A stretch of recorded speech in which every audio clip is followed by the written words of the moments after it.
बिस्मिल्लाहिर्रहमानिर्रहीम। अस्सलाम वालेकुम जनाब। स्टोरी मैंने एक ही शेयर करनी है और स्टोरी यही है जो आपने थंबनेल पे देख ली हो कि एक तजवीज़ ज़ेर गौर है कि जनरल बाजवा को डैश डैश डैश। ये सब मैं बताता हूँ, इत्मीनान से बताता हूँ। मुझे क्यूरियासिटी, मुझे पता है कि आपको क्यूरियासिटी होगी कि क्या तजवीज़, कौन सी तजवीज़, कैसी तजवीज़, ये सारी और है बहुत ही यूनिक तजवीज़। ठीक है ना, ये मैं आपको बता दूँ। अच्छा, मैंने बड़े पक्के ज़राए से बात की है। अच्छा, इसके साथ साथ कुछ यूथियों को भी इसकी खुशबू मिल गई है जी, जिसकी वजह से उन सफ़ों में भी तशवीश दौड़ गई है। आपको याद है, अगर आपने खान साहब का माइंड पढ़ना हो ना, तो वो इतने को मुश्किल काम नहीं है। वो बड़े कान के भी कच्चे हैं और पेट के भी कच्चे हैं और उनके कोई बात ठहरती नहीं है अंदर। और ख़ान साहब का अगर माइंड आपने पढ़ना हो और ख़ान साहब का मिजाज शिनासी अगर हो, तो वो इतनी रॉकेट साइंस नहीं है, बड़े आसान सी बात है। ख़ान साहब की किसी से बात अगर बन रही हो, दोस्ती हो, वो बड़ी उनकी तारीफ़ें करते हैं। ठीक है, आपको याद होगा। और फिर आपने ये देखा कि जब उनसे कोई बात उनकी बन रही हो, तो वो उनके बारे में खामोशी अख्तियार करते हैं। वो बात बनने के बिल्कुल करीब आ जाए और वो बात बन जाए, तो फिर वो उनकी तारीफ़ें भी करने शुरू कर देते हैं। और जब वो बात उनकी बिगड़ने लगे, तो फिर वो उन पर तनकीद करना शुरू कर देते हैं। और जब बात बिल्कुल बिगड़ जाए, तो फिर तनकीद के साथ साथ गालियां भी देते हैं और साथ अपने सोशल मीडिया को भी सीधा कर देते हैं। जब उनको ये लगे कि अब पॉइंट ऑफ नो रिटर्न पे हिसाब किताब पहुंच गई है, तो फिर खान साहब बहुत ही बिगड़ जाते हैं। ठीक है, और वो सोशल मीडिया को भी सीधा करते हैं, वो ट्रेंड्स भी चलाते हैं और सारा कुछ भी होता है। आपको याद होगा कि खान साहब कहा करते थे, जनरल बाजवा से ज़्यादा बड़ा प्रो डेमोक्रेटिक जनरल तो मैंने देखा ही नहीं है। यानी इतना जमहूरी जर्नल, इतना सब्र वाला, इतना उनके वो कमालात बयान करते थे कि शायद वो कमालात और वो सिफ़ात जनरल बाजवा को ख़ुद भी अपने अंदर पता नहीं होंगी। खान साहब वो बयान करते थे। लेकिन वही जनरल बाजवा, जब उन्होंने वो बैसाखियाँ हटा लीं, जब उन्होंने वो नैपियाँ बदलना ख़त्म कर दी, जब वो न्यूट्रल हो गए, अब खान साहब मच्छर गए जनाब। ठीक है ना, बात है न्यूट्रल की। ये नहीं है कि उन्होंने किसी और को उस तरीके से सपोर्ट करना शुरू कर दिया जिस तरीके से खान साहब को सपोर्ट कर रहे थे।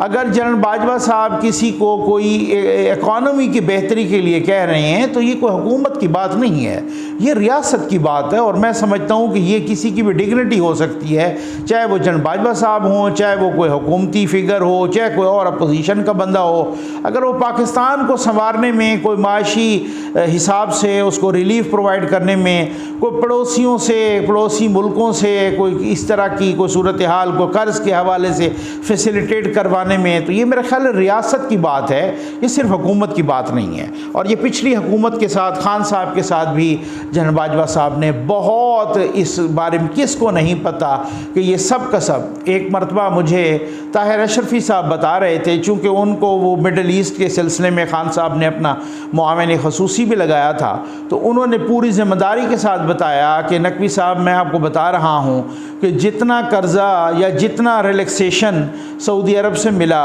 और जितना UAE से मिला, जितना चाइना से मिला, इन सारी जगहों से जनरल बाजवा साहब ने ये अरेंज करके दिया था खान साहब को। और ये बिल्कुल बबांगे दोल, ये रोज़ रोशन की तरह ये बात अयां है और इसमें किसी किस्म का कोई शक नहीं है। तो आई थिंक कि मेरा ख्याल है इनको ज़्यादा सपोर्ट किया था, तो इस हवाले से ये भी बहुत बड़ी अच्छी बात है। अगर उन्होंने अपना एक पॉजिटिव किरदार अदा किया है, तो ये बहुत ही अच्छी बात है। और हाफिज़ ताहिर अशरफी साहब से कौन जानता है, वो तो हर टूर पे, हर ट्रिप पे साथ होते थे और हर विज़िट पे जाते थे और उनसे पहले भी जाते थे। और कई दफ़ा उनका अपना भी बड़ा पॉजिटिव रोल है, नो डाउट, कि वो भी जो है ना कहते कि जी मैं, जब ये बहुत गड़बड़ हो गई थी खान साहब की और खान साहब ने बहुत ताल्लुकात बिगाड़ लिए थे, तो उस वक़्त वो संवारने के लिए गए, क्योंकि एक स्टेज पे तो सऊदी अरब और UAE उन लाखों पाकिस्तानियों को वापस भेजने के लिए तैयार हो गए थे। तो बाकी जिन लोगों ने इसमें किरदार अदा किया था, अगर ऑलरेडी यहाँ पे जो हालात हैं, जो सिचुएशन है बेरोज़गारी की, अगर वहाँ से जो 50 लाख लोग मिडिल ईस्ट में हैं या उससे भी शायद ज़्यादा, अगर वो वापस आ जाते तो फिर यहाँ पर क़यामत बपा हो जाती। किस तरीके से हम उनको जो है ना अकामोडेट करते, ऑलरेडी हम अपने किस तरीके से बेरोज़गार हैं तो उनको किस तरीके से अकामोडेट करते। तो बाकी जिन लोगों ने को किरदार अदा किया है मुस्बत, तो मेरा ख्याल है कि क्रेडिट देने में कोई कंजूसी नहीं बरतनी चाहिए। हाफिज़ ताहिर अशरफी साहब ने भी किरदार, और खैर से वो वही वाली बात है ना, हज़रत अली करमल्लाहु वजहू की वाली फरमान है कि जिस पे एहसान करो कि उनके शर से डरते रहो, उसके शर से भी डरते रहो। तो बात ये है कि वो उसी तरीके से उन्होंने ये एहसान किया। और हाफिज़ साहब मुझे बता रहे थे कि जी खुला चैलेंज है, नकवी साहब इनको बताएं कि अगर मैंने इनसे 1 रुपया लिया हो, लेकिन सारा मैंने इनको फैसिलिटेशन की है और बदले में मेरी माँ को भी ये गालियाँ दे रहे हैं कि जो मेरी माँ जो है ना वफ़ात पा चुकी हैं, वो मरहुमा हैं और उनको गालियाँ दे रहे हैं। तो आप अपने तवस्सुत से इनको कहें कि कम से कम मेरी माँ को गालियाँ ना दें। खैर ये एक अलग से, ये फिर टॉपिक अलग हो जाएगा, ये फिर कभी सही, मैंने पहले भी इस पर बात की हुई है। लेकिन अब जो है ना खान साहब को, अच्छा दूसरी तरफ क्या है कि जब जनरल बाजवा साहब का महसूस किया कि उन्होंने नैपियाँ बदलना बंद कर दी हैं, तो अब उनको जो गालियाँ देते हैं वो ट्रेंड चलाते हैं। और ख़ान साहब को जब ये पता हो कि जी पॉइंट ऑफ नो रिटर्न पे अब मेरी कोई मदद नहीं होने लगी, और देखो जी मैं यहाँ पे लॉन्ग मार्च के लिए आया तो मैं इधर भी नहीं ठहर सका, मुझे किसी ने फैसिलिटेट नहीं किया, क्योंकि ख़ान साहब बैसाखियों के बगैर तो चल नहीं सकते, उनकी आदत हो गई है। बहुत लंबे अरसे तक आप बैसाखियों पर चलें तो फिर आपकी टांगें जो है ना शल हो जाती हैं। तो खान साहब की टांगें भी इसी तरह से शल, मेरा ख्याल है पैरालाइज्ड हो गई हैं। अब इतनी आदत बन चुकी है बैसाखियों की कि वो खुद चलना तो दूर की बात, वो खड़े ही नहीं हो सकते खुद अपनी टांगों पर। तो खैर अब वो खान साहब कहते हैं कि जी मेरी वो इसी तरह से बैसाखियाँ बहाल रहें, मेरी उसी तरह से नैपियाँ भी बदलते रहें, लेकिन उन्होंने ना कर दी है। उन्होंने कहा जी हम न्यूट्रल हैं। इस वजह से खान साहब ने गालियाँ देना शुरू कर दी हैं, खान साहब ने ट्रेंड्स चलाने शुरू। यूथियों ने भी इस तरीके से, वो जो रिटायर्ड अस्करी यूथी हैं कुछ, उन्होंने भी, उनकी अपनी पेंशन बंद हो गई तो उन्होंने जनाब वो बाहर नस गए हैं कुछ, तो इस वजह से वहाँ से उन्होंने जनाब वो शुरू कर दिए हैं पाक फ़ौज के ख़िलाफ़ और जनरल बाजवा के ख़िलाफ़, ये सारी चीज़ें। अच्छा अब आ जाएँ दूसरी तरफ, वो मैं बताता हूँ कि वो आपको, मुझे पता है क्यूरियासिटी होगी कि वो तजवीज़ कौन सी है, वो मैं जल्दी ही बताता हूँ बस कि वो कौन सी तजवीज़ है जिसकी वजह से खलबली सी मच गई है यूथियों में, और ख़ान साहब बड़े परेशान हैं कि यार ये क्या होगा।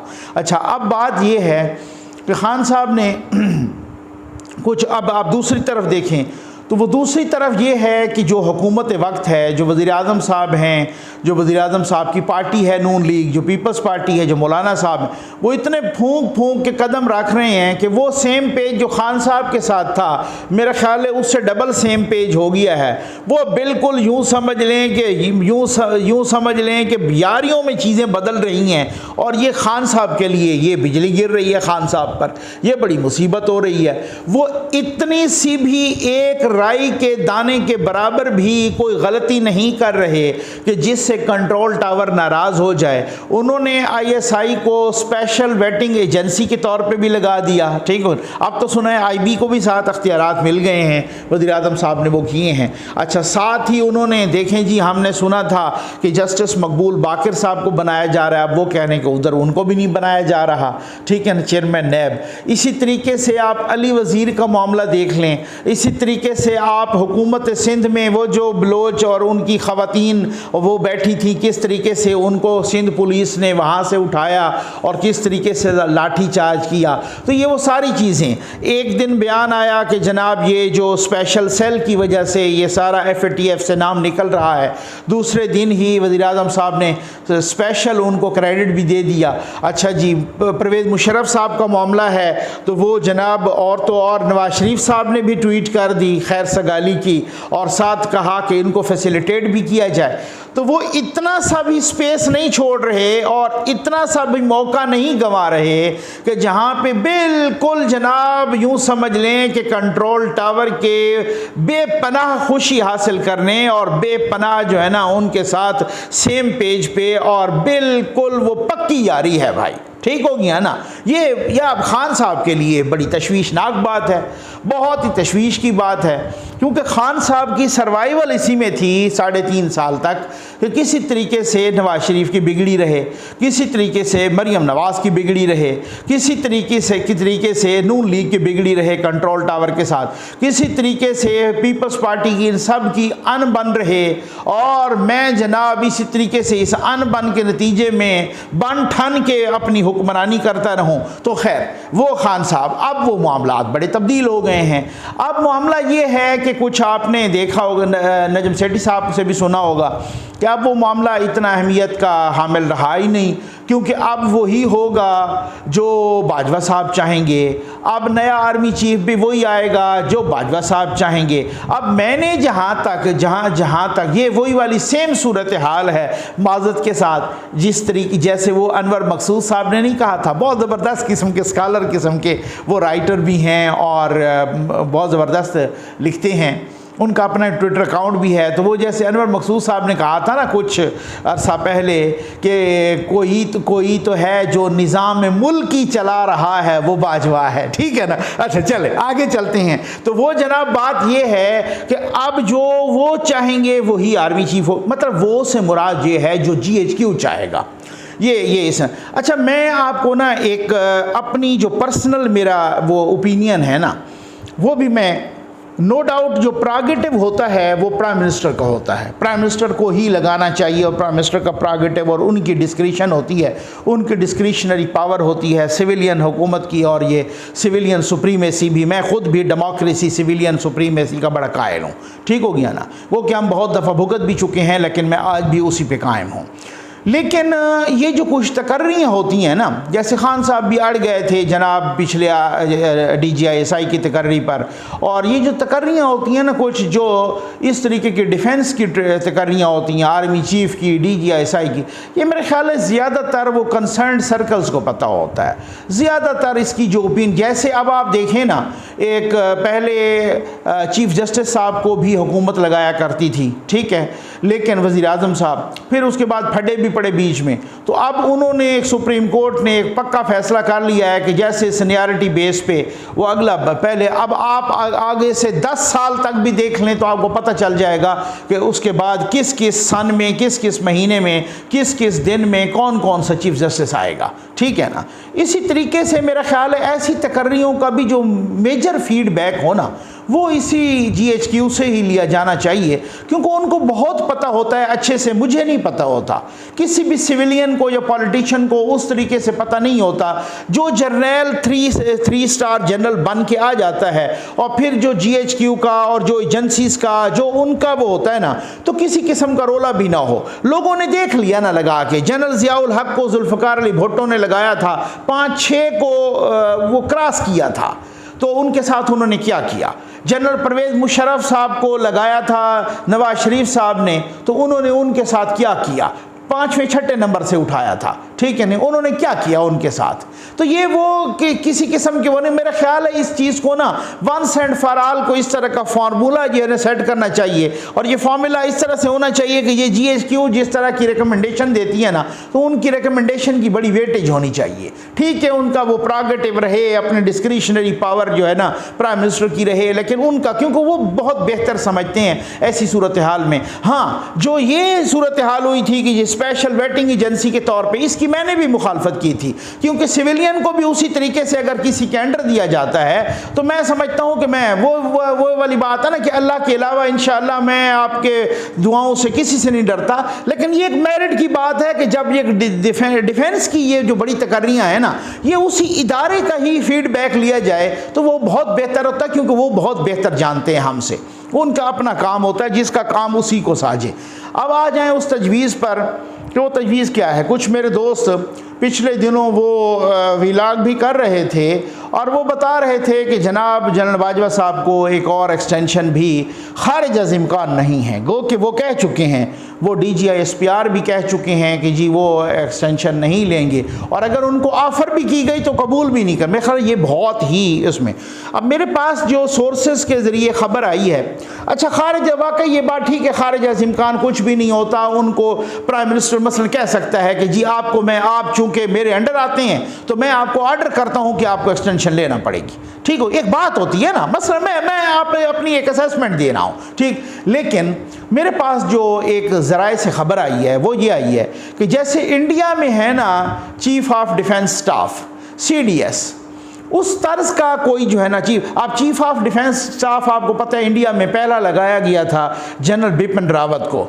जनरल बिपिन रावत जो है ना वो मोदी साहब के भी बहुत करीब थे, और इंडिया के आम तौर पे हमें आर्मी चीफ का इतना नाम कोई नहीं आता, ठीक हो गया ना। आजकल भी गालिबन वो मनोज साहब हैं, कौन है, तो वो भी इसमें भी, क्योंकि जनरल बिपिन रावत भी इसी तरीके से मोदी जी के हिसाब में, मोदी साहब के फेवर में बयानात देने लग गए, तो बड़े पाकिस्तान के अगेंस्ट भी और इधर उधर, तो उनके भी उससे बयानात से ज़रा सियासत की बू आई, तो वो जनरल बिपिन रावत का नाम भी हमें आ गया। अच्छा, वो रिटायरमेंट के बाद उनके जो आर्मी चीफ से फारिग हुए तो उनको इंडिया का पहला चीफ ऑफ डिफेंस स्टाफ लगाया गया। वो तीनों सर्विसेज के ऊपर होता है, यानी उनका हेड होता है, ठीक है, तीनों सर्विसेज का। हमारे यहाँ तो होता है ना joint chiefs of staff committee, वो तो एक यानी कि वो ठीक है, वो है, लेकिन उनके पास वो वाले इख्तियारात नहीं होते कि जिस तरीके से उनका एक टाइटुलर हेड होता है, जो वो एक नॉमिनल, वो तीनों सर्विसेज का। ये जुल्फ़िकार अली भुट्टो के ज़माने से आनवर्ड ये ओहदा शुरू हुआ तो ये था कि जनाब ये तीनों सर्विसेज से बारी बारी होगा, लेकिन आम तौर पे ये यहीं से बड़ी फ़ौज से लिया जाता है। अच्छा खैर, तो वो भी चीफ ऑफ डिफेंस स्टाफ अभी तक, वो जनरल बिपिन रावत के भी वो हलाकत के बाद, जब वो हेलीकॉप्टर के क्रैश में हलाक हुए, तो उसके बाद जो है ना अभी तक भी वो ओहदा खाली पड़ा है। और ये कल परसों में मैं सुन रहा था राजनाथ का, उनके वज़ीर दिफा का, कि हम जल्दी ही उसको पूर करेंगे, और पता नहीं वो क्यों नहीं पूर कर रहे और उसमें क्या क्या रुकावटें आ रही है। तो उसी तर्ज का जो है ना बताया गया कि जहाँ यहाँ पर भी जो है ना एक सूरत हाल है कि वो एक ज़ेर गौर है तजवीज़ कि इस तरह का लगाया जाए। अच्छा, उस ज़राए ने मुझे ये भी बताया, उस ज़रिए ने, और बहुत ही अथेंटिक है कि जी वो इस तरह से भी है कि उनको अख्तियारात भी कुछ ऐसे दिए जाएं कि तीनों सर्विसेज के जो चीफ्स होंगे उनको बरतरफ करने की अख्तियारात भी उसके पास हों। अब ये मुझे नहीं पता, या मैं नहीं समझता कि इतना हद तक भी कोई हो सकता है कि उसमें इंटरफेरेंस कोई बर्दाश्त करे, क्योंकि यहाँ पे तो जो आर्मी चीफ है, तीनों सर्विसेज चीफ्स अपनी जगह, लेकिन जो बड़ी फौज का सरबराह होता है आर्मी चीफ,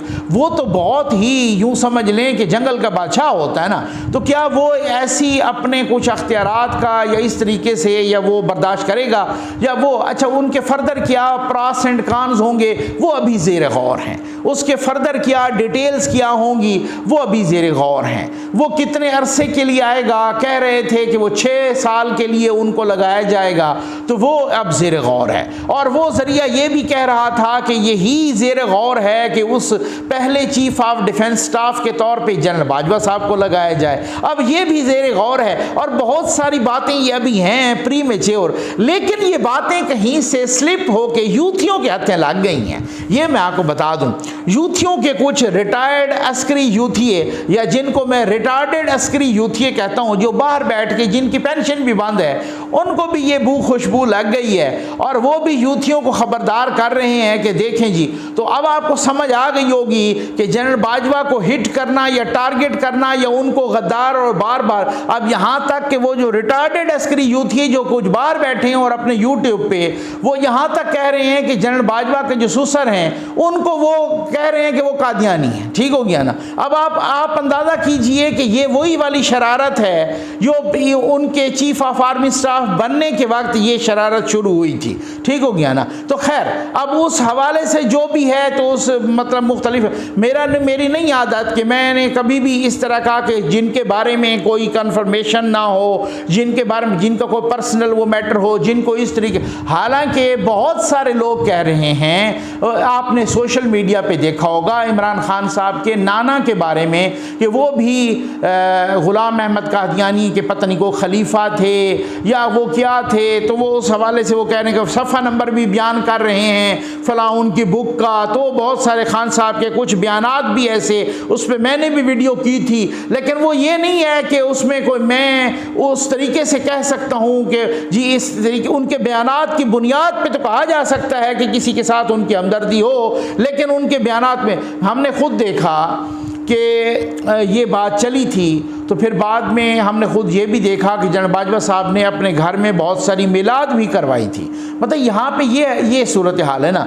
अब उसी तरह की शरारतें और उसी तरह की शैतानियाँ दोबारा जाग रही हैं और दोबारा जो है ना वो रिटार्डेड अस्करी यूथिये भी वो कर रहे हैं, क्योंकि उनको अपना गुस्सा है ना कि उन्होंने यहाँ पे, अच्छा यहाँ नहीं बैठते, यहाँ पाकिस्तान में नहीं बैठते। आप यकीन कीजिए कि जब मेरे साथ ज़्यादती हुई, ये मैं आज बता रहा हूँ, इसी पे मैं वीडियो भी ख़त्म करूँगा, कि मेरे साथ जब ज़्यादती हुई, मुझे घर से 2 दफ़ा घसीट के निकाला गया और लेके जाया गया और अगवा किया गया, तो मुझे बहुत सारे जो बाहर के दोस्त हैं, जो व्यूअर्स हैं, जो हमारे जो है ना दोस्त हैं, हमारे लिए काबिल एहतराम हैं, उन्होंने बहुत सीरियस ये ऑफ़र की थी कि नकवी साहब हम सारा ख़र्चा आपके पूरे घर का हम देते हैं, आप यहाँ पे आ जाएं, असाइलम ले लें। मैंने उनको शुक्रिया के साथ, उनका बहुत ज़्यादा शुक्रिया, उनकी मोहब्बतों का, उनकी दुआओं का शुक्रिया, जिस तरीके से मैं तो इस काबिल ही नहीं हूँ कि जितनी आप मोहब्बत करते हैं। तो मैंने उनको कहा था कि इंशाअल्लाह यहीं पे रहना है और यहीं पे रह के आपको जो है ना